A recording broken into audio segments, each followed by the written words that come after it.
안녕하세요. 금요사건 파일 디바제시카입니다. 61세이던 남성 송 씨는 서울 관악구 신림동에 있는 남부교회 인근에서 상점을 운영하고 있었습니다. 2000년 6월 6일 오후 3시 50분, 이날도 여느 때처럼 매장을 보고 있었는데 갑자기 동네 애들이 우르르르 몰려들더라고요. 그리고 누가 먼저랄 것도 없이 막 소란스럽게 뭐라 하는데 알아듣기가 힘든 거예요. 그래서 진정해 하고 이야기를 찬찬히 들어봅니다. 애들이 뭐라고 했냐면, 아저씨, 저희가 주차장 담장 옆에서 놀았거든요? 근데 누가 마네킹을 버렸어요. 근데 머리랑 몸통은 잘랐는데요. 코도 없었어요. 진짜 깜짝 놀랐어요. 이걸 듣고 있던 송 씨가 순간 소름이 돋았습니다. 아니, 누가 장난을 친 거야? 아니면 혹시? 어쨌든 송 씨는 그걸 좀 정리해야겠다라는 생각에 쓰레기 봉투를 들고 주차장으로 향했죠. 가면서 보니까 진짜 애들 말처럼 나무 판자 위에 마네킹 머리와 몸통이 놓여 있었습니다. 이렇게 좀 떨어져 있는 모습이 누군가 대충 버리고 간 듯해요. 이렇게 흉측한 걸 여기다 뒀어 싶어서 그걸 치우려고 다가가는데 뭔가 이상함을 느끼죠. 분명 하얀 피부색의 마네킹이에요. 근데 가까워질수록 등골이 서늘해집니다. 저거 마네킹 아닌데. 송 씨는 즉각 경찰에 신고 전화를 걸게 됩니다. 그런데요, 신고가 접수되자 경찰서에도 불길함이 감돌아요.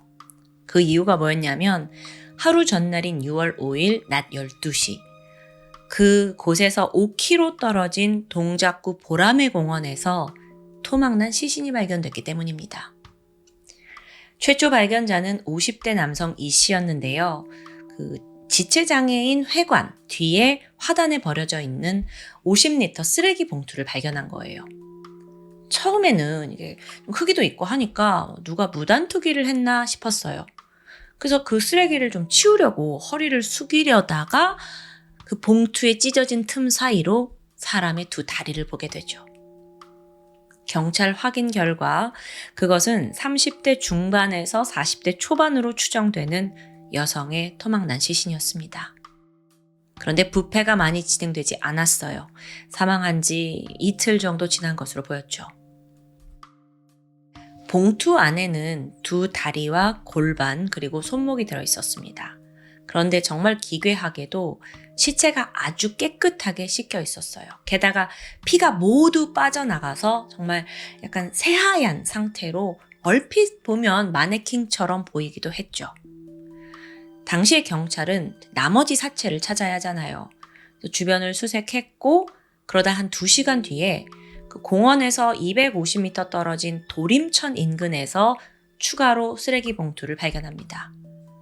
이번 두 번째 봉투에는 양손과 코가 들어있었죠. 그런데 범인이 이 시신의 신원 확인을 방해하기 위해서 지문을 다 도려냈어요. 그런데 그가 빼먹은 게 있었죠. 경찰이 다행히 온전한 지문 하나를 확보했고 빠르게 신원 작업에 들어갑니다. 그러면서 동시에 나머지 부위를 계속 수색하고 있었어요. 남아있는 건 얼굴과 몸통이었으니까요. 이때 때마침 송 씨의 신고가 들어온 겁니다. 경찰은 얼른 신도림 주차장으로 달려갔고요. 마네킹으로 착각했던 여성의 머리와 몸통, 토막을 수습하게 돼요.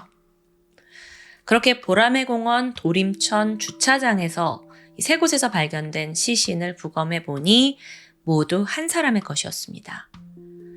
시신은 머리, 그다음에 코 잘려 있었고 골반 따로 몸통, 양손, 팔다리 총 10조각으로 토막난 상태였는데요.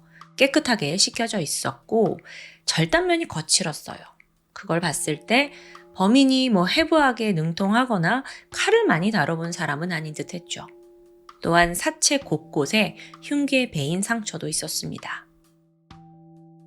이 시신의 상태로 봤을 때 2가지를 추측할 수 있습니다. 잔인하게 훼손했다. 여기에서 어쩌면 범인은 그녀에게 극도의 원한이나 증오를 가지고 있었던 것 같아요. 게다가 범인은 지문을 도려내고 머리를 따로 잘라냈어요. 심지어 코를 잘라서 얼굴을 인식하기 어렵게 만들었고요. 즉 그 말은 이 피해자의 신원이 확인되면 동시에 어렵지 않게 범인의 정체가 드러나는 걸 우려한 겁니다. 즉 이건 면식범의 소행이에요. 바로 이때 피해자의 지문 감식 결과가 나오게 되죠. 그녀는 서울 서초구 방배동에 거주하던 39살의 여성 박성래 씨였습니다. 최초 시신이 발견되기 하루 전인 6월 4일 오후 12시에 외출을 하고 나서 연락이 두절된 상황이에요. 잠시 그녀에 대해서 알아보면 박 씨는 4살 연상의 남편과 결혼을 해서 중학교 3학년 첫째 딸과 초등학교 1학년 둘째 딸을 키우고 있었습니다. 근데 2년 전인 1998년에 남편이 말다툼 후에 그대로 가출을 했대요. 이후 연락은 두절됐고요. 서류상 이혼은 아니었지만 박 씨는 싱글맘이나 다름없었죠. 이 세 모녀가 12평짜리 다세대 주택에 살았는데 넉넉지 않은 형편입니다. 생활비를 벌기 위해서 박 씨는 미용실에서 아르바이트를 했습니다. 여윳돈이 전혀 없었기 때문에 이 사건이 그녀의 금품을 노린 범행이라고 판단되긴 힘들었어요. 아니 그렇다면 누가 박 씨에게 강한 원한을 품게 된 걸까요? 네, 여러분의 생각대로 가장 먼저 용의선상에 오른 건 남편이었습니다. 경찰이 곧장 남편의 신변 확보해요. 그래서 범행 날짜로 추정되는 그 실종 6월 4일부터 6일까지 행적 조사했죠. 근데 남편한테는 완벽한 알리바이가 있더라고요. 그 내용이 자세히 보도가 되진 않았지만 중요한 건 혐의점은 없다는 것이죠. 그래도 면식범 중에 있는데 싶어서 경찰은 박성래 씨 주변 인물을 하나하나 파헤칩니다.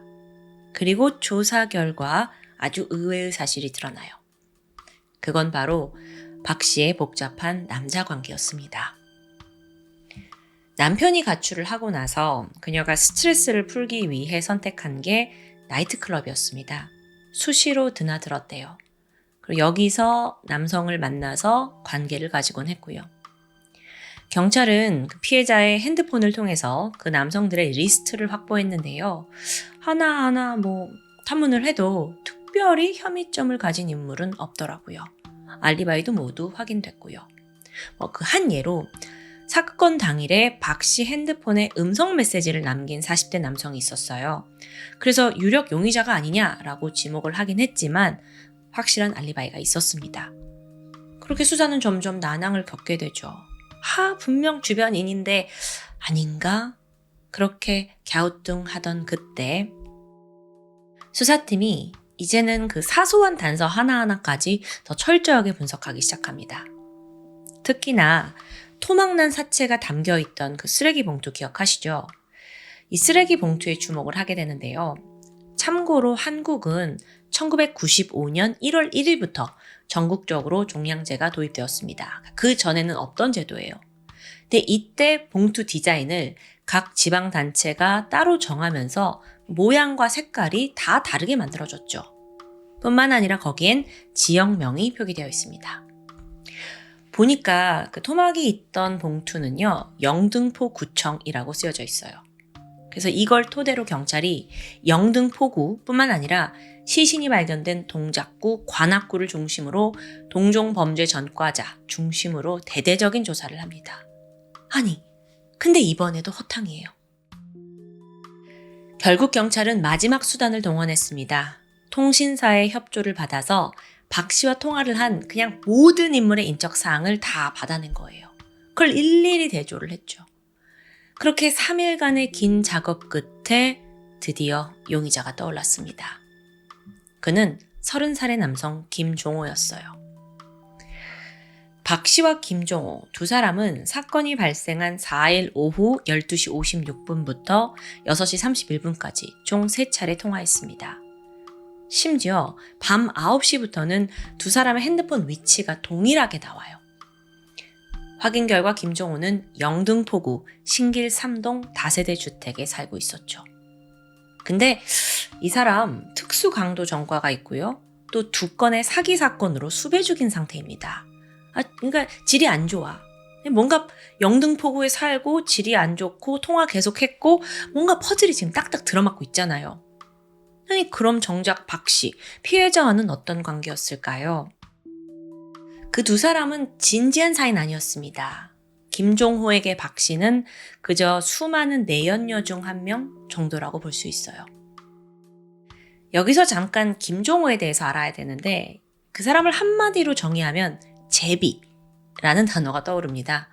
특히나 연상의 유부녀를 타겟으로 해서 은밀한 만남을 즐기고 그들에게 돈을 뜯어내는 양아치였죠. 특히나 가정주부를 선호했다고 해요. 작업하는 장소요? 나이트클럽이었고요. 김종호는 정상적인 일이라고는 해본 적이 없어요. 그러다가 특수강도 사건으로 광주교도소에 복역을 했는데 정확한 형량은 확인되지 않았습니다. 지난 1999년 12월 김종호가 출소를 했고 다시 자기의 주 무대인 나이트클럽으로 향합니다. 그리고 한 달 뒤에 이제 새천년을 맞이하면서 나이트클럽에서 박 씨를 만나게 돼요. 사실상 김종호의 의도적인 접근이라고도 볼 수 있어요. 이 여자랑 대화를 좀 해봤더니 유부녀인데 외로움을 많이 타네. 조금만 구슬리면 홀랑 넘어오겠네 싶었던 거예요. 여기서 박 씨 또한 김종호가 나쁘지 않았던 것 같습니다. 애초에 깊은 관계를 원한 건 아니었기 때문에 전과가 있다는 것 자체를 크게 신경 쓰지 않았을 것 같아요. 그렇게 두 사람은 5개월간 만남을 이어가는데요. 여기까지 파악한 경찰은 김종호, 얘를 유력한 용의자로 보고 행방을 추적합니다. 그런데 문제가 있어요. 김종호가 실거주지와 주민등록상 거주지가 달라요. 앞서 말한 영등포구 신길 3동 주택은 실거주지인데 주민등록상의 거주지는 천안시 원성동이더라고요. 그래서 경찰이 팀을 2개로 나눠서 동시에 급습하기로 했죠. 하지만 가보니 그는 이미 도주한 후였습니다. 어디로 은신을 했을까? 그걸 찾기 위해서 가족과 친척, 지인, 교도소 동기들까지 경찰이 싹 다 집중 조사합니다. 근데 이때 한 교도소 동기가 횡설수설 말을 돌리던 중에 실언을 하게 돼요. 그리고 그 정보를 통해서 김종호가 안양에 있는 모텔 7층에 거주 중이다 라는 정보를 알게 되죠. 근데 문제는 어떤 모텔인지는 모르잖아요. 그래서 경찰이 바로 안양시청으로 가서 7층 이상의 모텔 리스트를 쫙 뽑아옵니다. 그 양이 방대했어요. 그래도 거길 하나하나 방문하면서 김종호의 사진을 들이밀었죠. 그리고 마침내 6월 8일 오후 3시 안양시 호계 3동에 위치한 H모텔에서 꼬리를 잡게 됩니다. 체포 당시 김종호는 32살의 주부 유씨와 밀회를 즐기고 있었습니다. 경찰이 방에 딱 들어왔어요. 김종호가 거세게 반항하면서 소리 지릅니다. 왜 나를 잡아가냐? 나는 아무것도 모른다. 억울하다. 이후 신문이 시작되었고요. 경찰은 먼저 박 씨와의 통화 기록을 증거로 들이밀었습니다. 야, 마지막까지 함께 있던 거 너잖아. 그런데도 김종호는 계속 발뺌해요. 그런데 또 반면에 그럼 너 그때 뭐 했냐? 이런 간단한 알리바이조차 제대로 되질 못하는 거예요. 몇 시간 대치가 이어졌고 끝내 그는 범행을 인정했습니다. 거의 마지못해 인정하는 분위기예요. 자, 지금부터 들려드릴 이야기는 전부 김종호의 증언을 바탕으로 합니다. 박 씨와 김종호, 이 두 사람의 관계에 균열이 생긴 건 2달 전이었습니다. 박성래 씨가 딸아이 교육비와 또 카드 대금 문제로 한 900만 원 정도 급전이 필요했어요. 900만 원은 지금도 상당한 돈이지만 2000년 그 당시에 서울 버스비가 700원이었거든요. 그걸 감안하면 상당한 금액이죠.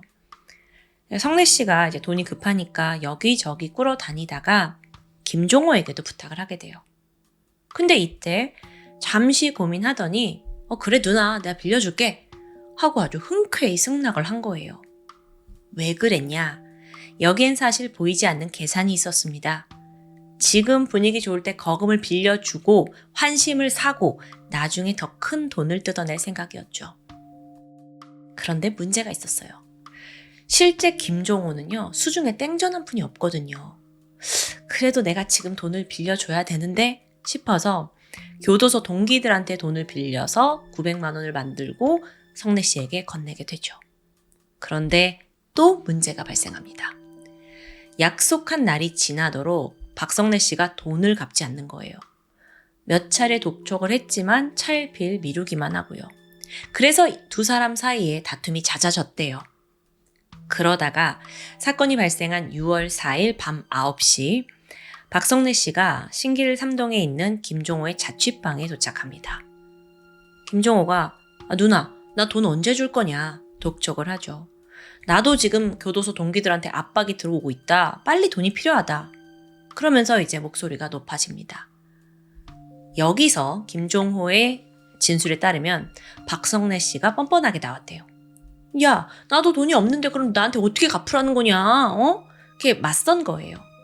그렇게 두 사람이 전혀 물러서지 않고 오랜 시간 실랑이가 계속 벌어졌죠. 그런데 이때 박성래 씨가 김종호의 약점을 가지고 협박을 했다고 합니다. 너 지금 수배 중인 거 아니냐? 그걸 언급하면서 경찰에 신고하겠다고 으름장을 놓은 거예요. 여기에 김종호는 격분합니다. 내 돈까지 받아 처먹고 도리어 나를 협박해? 날 만만하게 보는 거야? 너 갖고 주제해? 씩씩대던 김종호는 순간 주방에 있던 칼을 들어요. 박성래 씨가 반항할 틈도 없이 그대로 공격을 하면서 전신에 칼을 꽂았죠. 박 씨는 그 자리에서 과다출혈로 사망합니다. 다음으로 김종호는 시신을 어떻게 처리할지 고민했습니다. 근데 그러다 머릿속에 떠오른 게 열흘 전에 뉴스에서 봤던 과천 부모 토막 살인, 일명 이우석 사건인데요. 이거 저희 금사파에서 다룬 적이 있었죠? 근데 그게 머릿속에 떠오른 거예요. 그래. 시신 토막 내면 운반하기도 쉬워지잖아. 그날 밤 김종호는 새벽 내내 시신을 10개 부위로 토막냈습니다. 범행 들키지 않으려고 시신을 깨끗하게 씻고 또 지문까지 도려내요. 근데 이때 지문 하나가 남겨지면서 덜미가 잡힌 거죠. 사실 보면 좀 치밀한 듯 하지만 허술한 범행이었습니다. 그리고 다음 날인 5일 새벽에 이 시체를 쓰레기 봉투에 나눠 담았고요. 택시로 이동을 해요. 나름 인적이 좀 드문 세 장소에다가 각각 봉투를 유기한 거죠. 근데 여기서 그 머리와 몸통이 사실 쓰레기 봉투 안에 있던 게 아니었거든요. 이렇게 밖에 놓여진 듯 있었는데 그 부분에 대해서는 밝혀지지 않았습니다. 그런데 여러분, 이 진술을 가만히 들어보면 이거 애초부터 모든 잘못이 다 죽은 박 씨한테 있는 것 같다라는 느낌이 들기도 해요. 근데 경찰 또한 김종호가 완전 자기한테 유리한 대로 상황을 진술했다고 판단을 합니다. 좀 생각해 볼게요. 돈을 빌려준 게 김종호예요. 돈을 그럼 받고 싶겠죠. 근데 그런 본인이 채무자를 살해한다? 그럼 자기도 돈 못 받는 거잖아요. 더욱이 나중에 더 큰 돈을 뜯어낼 생각이었다고 했잖아요. 근데 박 씨를 죽인다? 이거는 수지타산이 맞지 않을 수 있어요. 그러고 보니까 애초에 정말 박성래 씨가 돈을 빌려갔는지도 확인이 안 돼요. 현금으로 왔다 갔다 했대. 그래서 한간에는 그의 범행 동기, 전말 자체가 거짓일 수 있다고도 판단을 합니다. 결국 김종호는 살인 및 사체 유기 혐의 등으로 기소가 됐고 1심에서 사형을 선고받습니다. 하지만 곧바로 항소했고요. 2001년 1월 항소심 재판부는 원심을 파기하고 그에게 무기징역을 선고했죠. 살인과 사체 유기가 매우 끔찍한 범죄지만 그에게 개선의 여지가 있다, 기회를 줘야 한다라고 판단한 겁니다.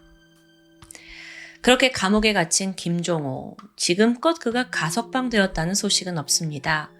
하지만 무기징역으로 감형된 이상 20년이 지나면 모범수로 인정이 되고 그러면 기회가 주어지겠죠.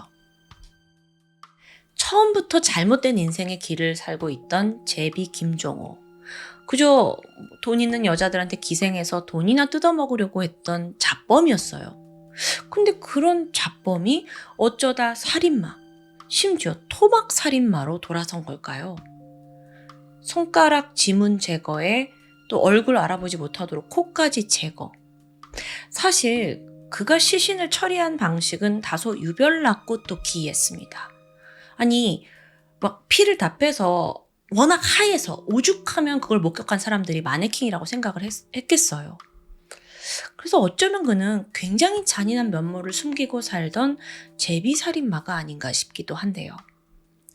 사건 발생 25년이 지난 지금 김종호는 감옥에서 뼈저리게 반성을 하고 있을지 궁금합니다. 지금까지 금요사건 파일 디바제시카였습니다. 안녕하세요. 금요사건 파일 디바제시카입니다. 여러분 혹시 얼마 전에 토요미스테리에 업로드된 이 전자레인지맘 킬러라는 영상을 보셨나요? 심신미약자는 좀 시청을 자제해달라는 제목을 붙였을 만큼 댓글에서도 더 이상 못 보겠다 하는 분들도 있었고 정말 이 전말이 상상조차 힘든 그런 사건이었는데요. 오늘 사건 또한 두 얼굴의 엄마를 다시 한번 상기시켜주는 국내 사건입니다. 일단 시작하기에 앞서서 아마 여러분도 이 영상을 끝까지 보시면서 많은 생각이 드실 텐데 편하게 댓글을 남겨주세요. 2017년 12월 31일 새벽 2시 30분 광주광역시 북구경찰서에 긴급한 신고가 걸려왔습니다. 신고자는 두암동에 있는 아파트 11층에 살던 22살의 여성 정씨였죠. 저 여기 불이 났어요. 빨리 오시면 안 될까요? 집안에 아기들이 있어요. 정씨는 연신 흐느껴 울고 있었습니다. 소방대원들이 빠르게 현장으로 향했어요. 도착해 보니까 150명이 넘는 여기 살던 주민들이 갑작스러운 경보에 자다가 막 급하게 다 밖으로 대피하고 있습니다. 하지만 신고자 정 씨는 집에서 미처 빠져나오지 못한 채 베란다에 갇혀있는 위급한 상황이에요. 소방대원들이 급히 사다리에 올렸고 신속히 정 씨를 구조하는 데 성공했죠. 그녀는 양팔에 2도 화상을 입긴 했지만 부상이 아주 크진 않았습니다. 그런데 진짜 문제는 따로 있어요. 정 씨의 각각 5살, 3살 된 두 아들과 15개월 된 딸이 이 3명이 아직 11층 집 안에 남아있던 겁니다. 그래서 대원들이 구조를 하기 위해 빠르게 불을 진압을 했죠. 하지만 이미 골든타임은 놓치고 난 후였습니다. 세 아이는 결국 작은 방에서 모두 사망한 채 발견됩니다. 사인은 질식사였어요. 화재가 어느 정도 이제 진압이 되고 그 원인을 찾기 위해 조사가 시작이 됐는데 불은 11층에서 시작이 되었더라고요. 근데 여기가 정 씨와 아이들이 거주하는 곳이잖아요. 아니 무슨 일이 있었던 걸까? 이거 사실 단순 화재로 처음에는 생각을 했는데 점점 조사를 하면 할수록 경찰과 검찰의 판단이 완전히 엇갈리게 됩니다. 그러면서 막 치열한 논쟁의 중심에 서게 돼요. 그 화재 상황을 좀 파악하기에 앞서서 정씨 가족에 대해서 살펴볼게요. 이웃들에 따르면 정씨 가족은 단란하고 평범한 가정이었습니다. 부부가 평소 아이들한테 다정했고요. 또 애들이 다니던 어린이집 원장님 또한 뭐 이상한 점은 없었다라고 증언을 해요.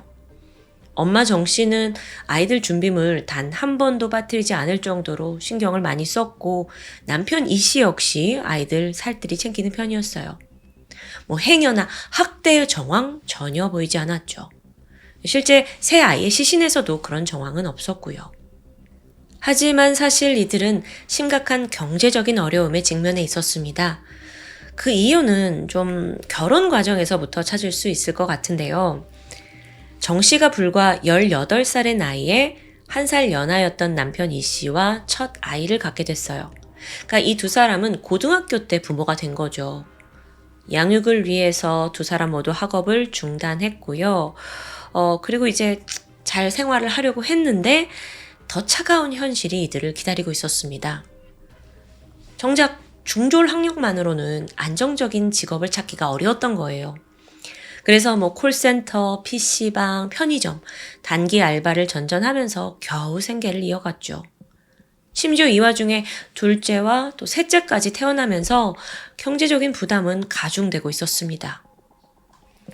2017년 초에 기초생활수급을 신청하게 됐는데 아내였던 정 씨의 부모님에게 소득이 좀 있다는 이유로 탈락합니다. 부부의 상황은 갈수록 악화되었고요. 급기야 살고 있던 이 임대 아파트의 관리비, 전기세조차 내지 못하는 상황이에요. 아이들 유치원비도 5개월이나 밀렸고요. 2017년 2월부터 7월까지를 보면 6차례 지원받은 긴급 생계비가 있어요. 137만 원, 그리고 콜센터 아르바이트 그 돈으로 이제 겨우 생계를 유지합니다. 그런데 설상가상으로 이 사건이 발생하기 2달 전에 남편이 다리를 다쳐서 입원을 해요. 그러니까 당장 병원비 낼 돈조차 지금 없잖아요. 그래서 긴급 생계비를 한 번 더 지원받습니다. 이때 받은 125만 원 중에 26만 원을 병원비로 쓰고 나니까 생활비로 99만 원이 남아요. 5명 가족이 먹고 살기에는 턱없이 부족했죠. 이쯤 되니까 다급해졌던 정 씨가 불법적인 일을 저지르는데 중고나라에서 분유 사기를 치기 시작한 겁니다. 그러니까 분유를 9만 원에 팔게요 라고 올리고 나서 돈을 받고는 그냥 잠적하는 거예요. 그렇게 사기쳐서 번 돈으로 또 근근히 생계를 유지했고요. 이렇게 부부가 경제적인 어려움에 처해 있다 보니까 결국엔 잦은 다툼이 있을 수밖에 없어요. 그래서 참다 못한 두 사람이 이혼을 결정하게 되거든요. 엄마 정 씨가 내가 새 남매의 양육을 맡겠다 했고, 아빠 이 씨가 매달 양육비 90만 원을 보내겠다. 여기에 이제 합의를 합니다. 그리고 사건 발생 4일 전에 두 사람이 드디어 합의 이혼을 마치게 돼요. 그런데도 사실 당장 분가할 수 있는 돈은 없거든요. 그러니까 일단은 계속 한 집에서 생활을 하기로 했죠. 근데 또 이 와중에 부부가 아이들을 어떻게 할 거냐, 그 거처를 두고 계속 이제 싸움이 있었습니다. 원래 엄마 정 씨가 애들 키우겠다고 했잖아요. 근데 갑자기 마음을 바꾼 거예요. 아이들 그냥 보육원에 보내자, 이렇게 고집합니다. 자기도 새 인생을 시작하고 싶다는 이유에서였죠. 그렇게 살얼음판 위에서 하루하루를 살고 있던 두 사람은 사건 전날인 12월 30일에도 아이들 어떡할 거냐, 거처 어떡할 거냐 라는 문제로 크게 다투게 돼요. 그러다 엄마 정 씨는 저녁 7시에 집을 나가거든요. 친구와 술을 마시고 코인 노래방에서 시간을 보냈죠. 이후에 편의점에 들렸는데 여기서 그 큰아이의 옷이 굉장히 헐렁했대요. 그걸 고정할 옷핀을 하나 구입합니다. 다음날 새벽 5시 50분쯤에야 술에 취한 상태로 집에 돌아왔죠.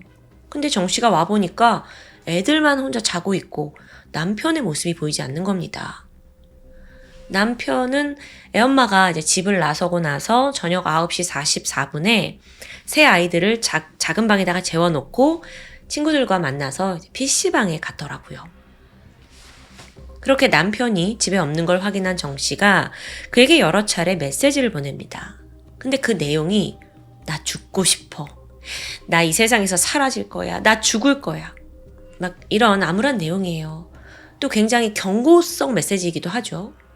근데 사실 이혼을 하는 과정에도 정 씨가 남편한테 이런 문자를 종종 보냈어요.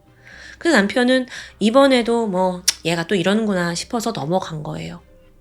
하지만 1시간 뒤에 그들의 11층 집에서 갑자기 화재가 발생했고 세 아이가 모두 사망하는 비극이 벌어졌습니다. 여기까지가 지금 사건 전에 어떤 상황인지 말씀드린 건데, 자, 이제는 홀로 살아남은 엄마 정 씨의 진술이 중요합니다.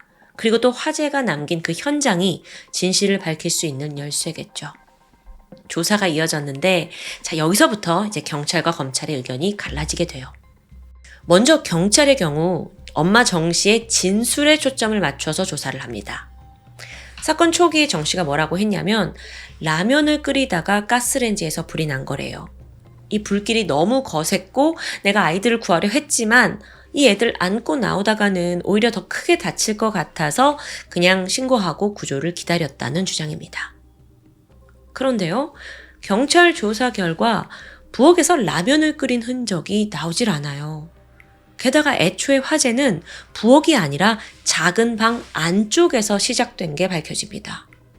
그래서 경찰이 이거 앞뒤가 맞지 않지 않냐라고 의문을 제기하거든요. 그러자 정 씨가 황급히 말을 바꿔요. 사실요, 제가 베란다에서 담배를 피우다가 너무 추워서 집 안으로 들어갔어요. 냉장고 옆에서 이불을 덮고 마저 담배를 폈는데요. 막내가 갑자기 깨서 울더라고요. 그래서 제가 그냥 평소에 하던 대로 그 담배를 이불에 비벼서 껐는데 그게 화재로 번질 줄 몰랐던 거예요. 이렇게 말을 합니다. 자, 여러분 상황이 좀 그려지시죠? 그러니까 정 씨가 그때 만취 상태로 집에 왔잖아요. 그래서 담배를 피다가 이제 이불에 끄고 아이를 안고 자기는 잠에 들었는데 그렇게 불이 크게 번질 줄 몰랐다. 이걸 재차 강조해요. 자, 그런데 이제 이 사람이 불길을 인지했고 잠에서 깼어요. 그래서 어떡하지 하면서 10분간 남편과 또 112에 전화했어요. 구조 요청했고요. 근데요, 여러분 이게 듣다 보면 여기에도 오류가 있습니다. 앞서 정 씨가 담배 피다가 애 울어서 작은 방 입구로 갔고 거기서 이불에 담배 껐다라고 이제 증언을 했죠. 근데 이게 맞다면요? 불길의 흔적은 그 작은 방의 입구 아니면 최소 냉장고가 있는 그 거실의 경계 지점에 있어야 하잖아요. 거기에 이불이 있었다고 했으니까. 아니 근데 현장 감식 결과 불길은 방 안쪽이에요. 안쪽에서 시작된 게 설명이 안 되는 거예요. 제일 심하게 탄 곳도 안쪽이었어요. 근데 여기서 경찰이 정 씨가 이불에 담뱃불을 껐다는 그 진술에 주목해요. 그러니까 불은 방 입구에서 시작이 됐을 수 있지만 그 이불이 도화선이 돼서 불길이 방 내부로 빠르게 퍼져간 게 아닌가라고 이제 추정을 하게 된 거죠. 실제로 정 씨는 평소에도 뭐 이불에 이렇게 담뱃불을 비벼 끄는 습관이 있었다고 하고요. 그래서 이걸 다 종합했을 때 경찰이 뭐라고 결론을 내리냐면 그래요. 이건 당신의 부주의로 인해 화재가 난 겁니다. 라고 한 거예요. 여기에 대해 검찰의 생각은 완전히 달랐죠. 검찰은 진술이 아닌 그 외에 초점을 뒀어요. 뭐냐면 우선 정 씨가 뭔가 죽음을 암시하는 듯한 문자를 남편한테 보냈죠. 그리고 또 앞서 경찰 조사에서 진술을 번복했어요. 이게 이상하다는 거예요. 그래서 왜 당신 거짓말했냐? 앞뒤 왜 맞지 않냐? 추궁을 했죠. 검찰이 추궁을 했더니 세상에나 정 씨가 또다시 말을 바꿉니다.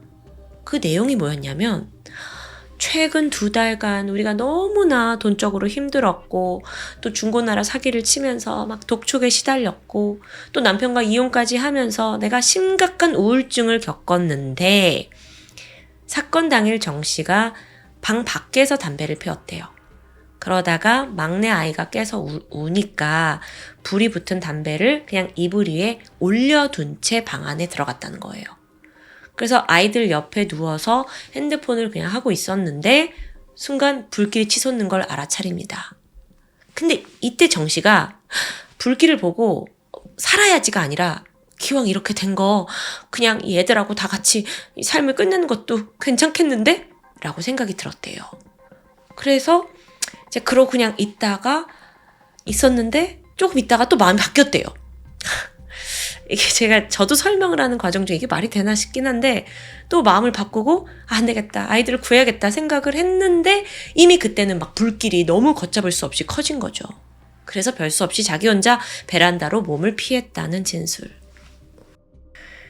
저도 여러분한테 설명을 하고 있긴 하지만 이게 가능한가 싶어요.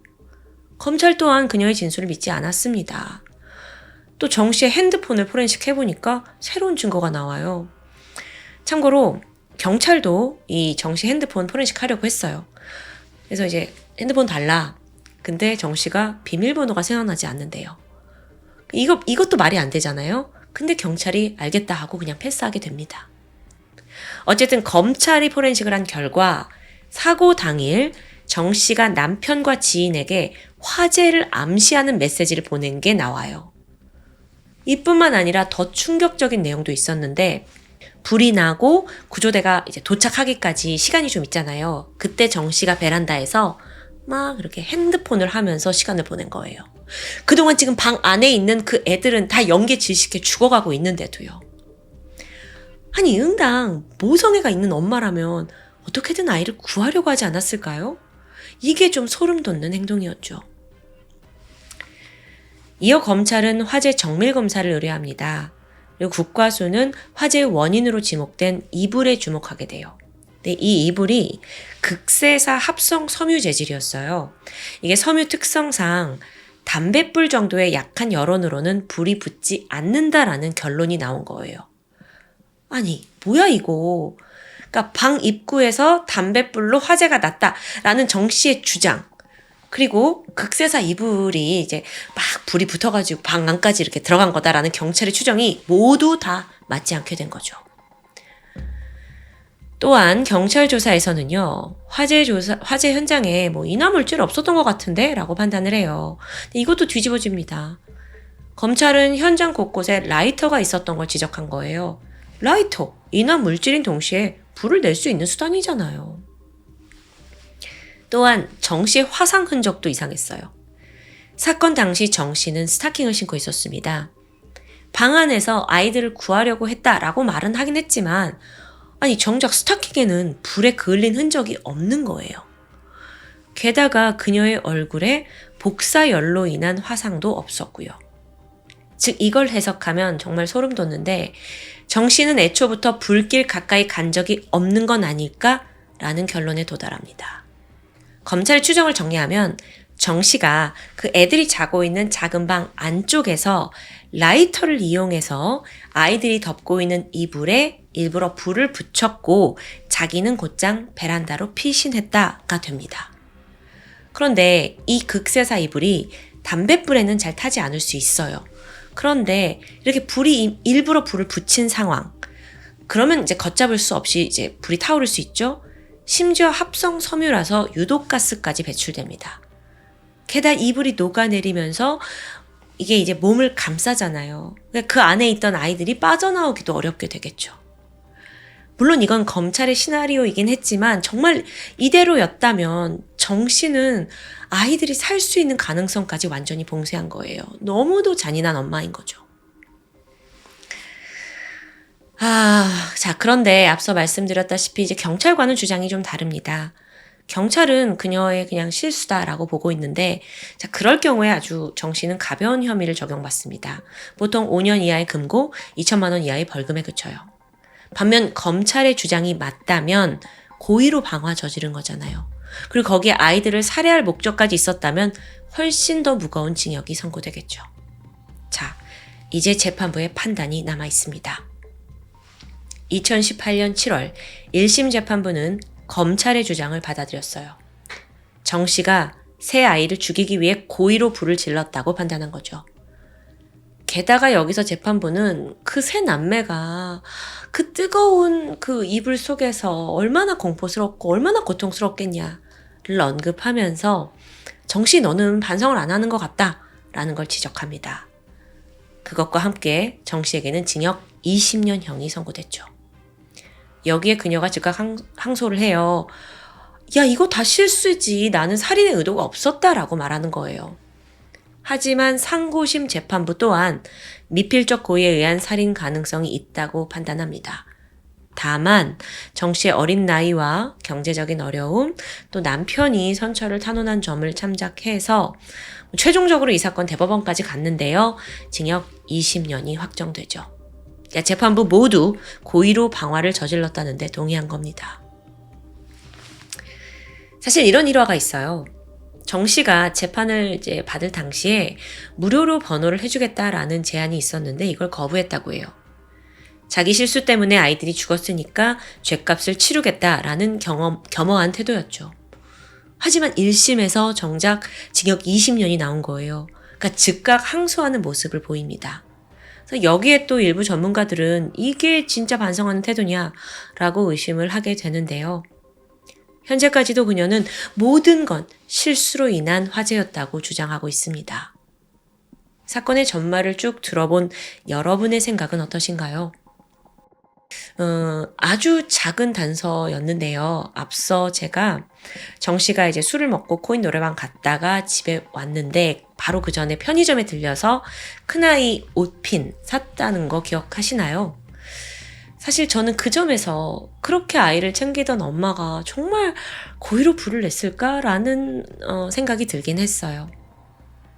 법원은 이미 판결을 내렸지만 여전히 이 사건은 정말 그녀가 3명의 아이를 그렇게 한꺼번에 살해하는 악마 같은 엄마였을까 하는 일말의 의문을 남기고 있습니다.